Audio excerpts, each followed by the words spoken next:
Part B. Question number 5. భారత అంతరిక్ష పరిశోధన సంస్థ ISRO Indian space research organisation 11వ చైర్మన్గా ఇటీవల ఎవరు నియమితులయ్యారు? సమాధానం ఎస్ సోమనాథ్. సోమనాథ్ రాకెట్ శాస్త్రవేత్త. 2030 సంవత్సరం నాటికి సొంత అంతరిక్ష కేంద్రాన్ని స్థాపించాలని భారత్ కోరుకుంటుందన్నమాట. అదేవిధంగా ఇస్రో గురించి మనం తెలుసుకోవాలనుకుంటే ISRO Indian space research organisation ఏర్పాటు 1969 ఆగస్టు 15. ప్రధాన కార్యాలయం న్యూఢిల్లీ. ప్రస్తుత 11వ చైర్మన్ వచ్చేప్పటికి ఎస్ సోమనాథ్. 15/1/2022 నుంచి, అంటే ఈ రోజు నుంచి. ఇస్రో స్థాపకుడు విక్రమ్ సారాభాయి. నిర్వహణ department of space, government of India. మొట్టమొదటి చైర్మన్ విక్రమ్ సారాభాయి 1963 to 1971. అదేవిధంగా ఇంతకుముందు 2018 నుంచి 2022 జనవరి 14 వరకు పనిచేసినటువంటి 10వ వ్యక్తి కె శివన్. అదేవిధంగా భారత అంతరిక్ష పితామహుడని విక్రమ్ సారాభాయిని అంటారు. అదేవిధంగా తన జీతం వచ్చేటప్పటికి 2,50,000 ఉంటుంది. ఇస్రో చైర్మన్గా ఎవరైతే వ్యవహరిస్తారో వారికి జీతం 2,50,000 రూపాయలుగా ఉంటుంది. పదవీ కాలాన్ని నిర్ణయించలేదు. Next question number 6. ప్రస్తుత పంజాబ్ ముఖ్యమంత్రి దళిత సిక్కు చరణ్జీత్ సింగ్ చన్నీ, ఇండియన్ నేషనల్ కాంగ్రెస్. అయితే ఆ రాష్ట్ర శాసనసభ సభ్యుల సంఖ్య ఎన్ని? సమాధానం 117.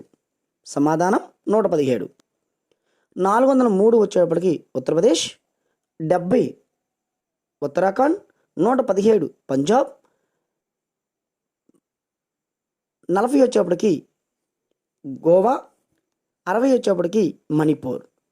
సో మనం దీన్ని ఏ విధంగా షార్ట్ కట్ రూపంలో గుర్తుపెట్టుకోవాలంటే U2 PGM, నువ్వు పెదగొల్లపాలెం చెందినటువంటి మణిపోసం అన్నమాట, మంచి స్టూడెంట్ అని గుర్తుపెట్టుకోవాలి. So U2, U for Uttar Pradesh, and second U for Uttarakhand, P for Punjab, G for Goa, M for మణిపూసా.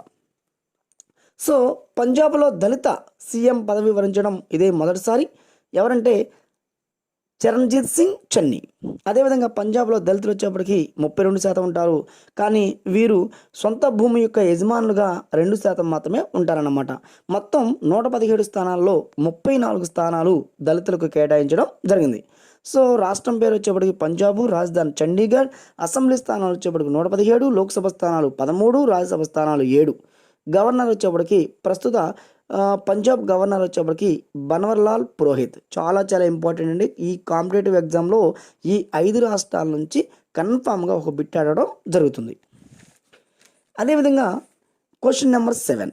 New Zealand దేశ యూత్ పార్లమెంట్ సభ్యురాలుగా ఎన్నికైనటువంటి ఈ క్రింది ప్రవాస భారతీయురాలు ఎవరు? సమాధానం గడ్డం మేఘన, ప్రకాశం డిస్టిక్, టంగుటూరు గ్రామం. Question number 8. జాతీయ పొగాకు పరిశోధన సంస్థ ఆంధ్రప్రదేశ్లో ఎక్కడ ఉంది? సమాధానం రాజమండ్రి, తూర్పుగోదావరి. ఈ సంస్థను ఎప్పుడు ఏర్పాటు చేశారంటే 1945లో ఏర్పాటు చేశారు. ఎవరి యొక్క ఆధ్వర్యంలో అంటే Indian council of agriculture research. ప్రస్తుత డైరెక్టర్ వచ్చేప్పటికి దామోదర్ రెడ్డి. దేశంలోనే తొలి శానిటరీ క్వశ్చన్ నెంబర్ 9. దేశంలోనే తొలి శానిటరీ నాప్కిన్ రహిత గ్రామం ఏది? సమాధానం వచ్చేప్పటికి కుమ్మలంగి ఫ్రమ్ కేరళ.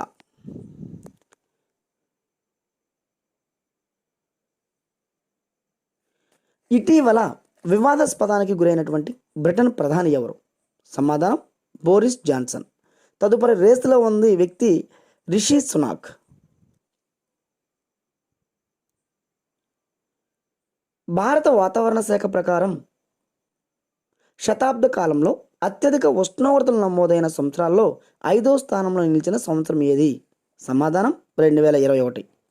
సో 2016 మొదటి స్థానం, 2009 రెండవ స్థానం, 2017 మూడవ స్థానం, 2010 నాలుగో స్థానం, 2021 5వ స్థానాన్ని నమోదు చేశాయన్నమాట.